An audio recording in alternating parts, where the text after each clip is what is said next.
जय हिंद दोस्तों, MTC classes में आपका एक बार फिर से स्वागत है। मैं हूं आलोक पासवान। तो आज मैं केमिस्ट्री में आपको बताऊंगा इलेक्ट्रॉन प्रोटॉन न्यूट्रॉन खोज किसने किया था और किस सन में किया था, क्योंकि लगभग बहुत से एग्जाम में पूछा जाता है, छोटे से बड़े एग्जाम में, कि इलेक्ट्रॉन खोज किसने किया था, प्रोटॉन खोज किसने किया था, अर्थात पूछा जाता कब किया था, ये भी पूछा जाता है। तो आज मैं आपको एक फार्मूला बता रहा हूँ, देखिए सबको पता भी होगा। तो यह फार्मूला होता है ईटा पर नाच। क्या होता है? ईटा पर नाच। कुछ लोग ईट पर नाच बोलते हैं शुद्ध में, लेकिन भैया ईटा पर नाच अच्छा लगता है तो हम ही लिख देते हैं। 1897, 1919, 1932। यह मैं किसी का मोबाइल नंबर नहीं लिख रहा हूँ। ऐसा नहीं कि मोबाइल नंबर सोच के आप लोग कॉल करने लगे, ऐसा नहीं है। यह इलेक्ट्रॉन है बबुआ, यह प्रोटॉन है, यह न्यूट्रॉन है। इलेक्ट्रॉन की खोज 1897, प्रोटॉन खोज 1919 और न्यूट्रॉन खोज 1932। यह याद कर लीजिएगा, जैसे मुझे याद है आपको भी याद हो जाएगा। बहुत ज़्यादा बड़ा नहीं है, बस 8 अंक होगा, तो याद कर लीजिएगा। 1897, 1919, 1932। और क्या है? EPN, electron proton neutron. देखिए खोजकर्ता और ये मालिक्यूल का क्या नाम है? इसे ई से देखिए क्या हो जाएगा। ई का मतलब हो जाएगा इलेक्ट्रॉन। क्या हो जाएगा? इलेक्ट्रॉन।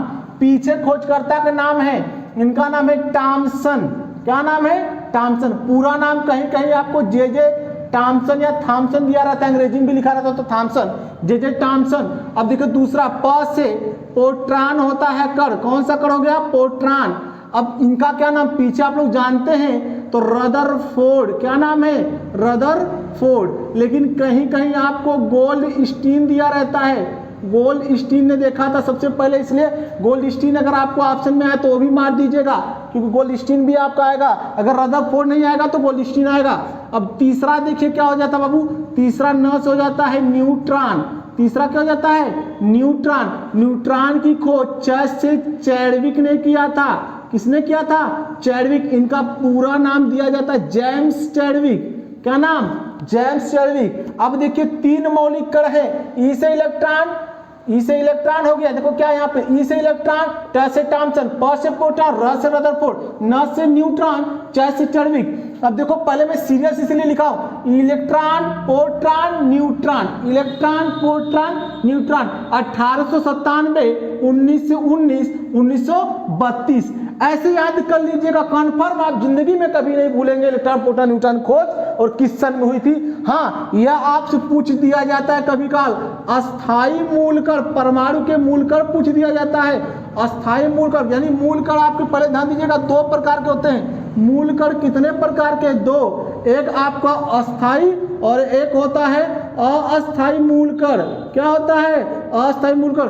क्लास 9th में भी आएगा और कंपटीशन एग्जाम में बहुत पूछा जाता है कि अस्थाई मूलकण किसे कहते हैं। अब अस्थाई मूलकण के मैं आपको बता दूं, मान लो कि एक तालाब है, मैं मानने की बात कर रहा हूं। यहां मान लो कि एक तालाब यह है, अस्थाई और अस्थाई में अंतर। अब मैं ये बता रहा हूँ, यह तालाब मान लो इसमें कुछ मछली, यह पहले मान लो तो यह तो जल है, यह जल, इसमें भी जल है। इसमें क्या हुआ, इस मछली में जो जल है, इस मछली जल जो है, इस जल में जो मछलियां है किसी ने जहर डाल दिया, तो यह मान लो मछलियां मर के ऊपर तैर रही हैं। क्या कर रही हैं? जितनी मछलियां थी सब ऊपर क्या हो रही हैं? तैर रही है। मर कर क्या हो रही है? तैर रही है। हे बाबू, तो जब आप उसको देखेंगे तो आपको साक्षात जो मछली है वो मछली आपको हमेशा क्या करेगी?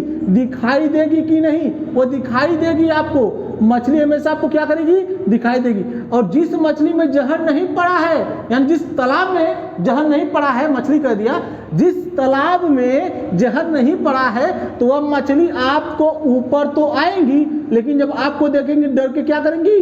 भाग जाएंगी। तो यानी फिर क्या, ऊपर आएंगी, देखेंगे चली जाएंगी। यानी आ रही है जा रही है, आ रही है जा रही है, तो यानी वह आपको दिखाई भी देंगी और उसके बाद क्या हो जाएंगी? गायब हो जाएंगी। ध्यान देना, दोनों अंतर है। यानी हमेशा इसमें दिखाई देगा, हमेशा दिखाई देगा, लेकिन इसमें कुछ क्षण के लिए दिखाई देगा ना, कुछ क्षण के लिए दिखाई देगा, उसके बाद क्या हो जाएंगी? गायब हो जाएंगी। तो परिभाषा पूछ दिया जाता है, अस्थाई मूलकण क्या है और अस्थाई मूलकण क्या है। अस्थाई मूलकण की परिभाषा यह हो जाती है, देखिए बड़ा करना, अस्थाई मूलकण की परिभाषा हो जाती है कि वे मूलकण जो अपना अस्तित्व हमेशा वे मूल कण जो अपना अस्तित्व सदैव परमाणु संरचना में बनाए रहते हैं। यानी मान लो परमाणु हो गया, हमेशा ये बनाई है कि नहीं, ऊपर दिखाई देगी कि नहीं, परिभाषा भी हो जाती है। वे मूल कण जो अपना अस्तित्व सदैव परमाणु संरचना में बनाए रहते हैं अस्थायी मूल कण कहलाते हैं। जैसे में अस्थायी मूल कण क्या, परमाणु संरचना में हमेशा इलेक्ट्रॉन, प्रोटॉन और न्यूट्रॉन किस रूप में होते हैं, अस्थायी मूल कण के रूप में होते हैं, अस्थायी मूल कण के रूप में होते हैं। अब दूसरा, अब देखिए इसमें क्या बोल देंगे, वे मूल कण जो अपना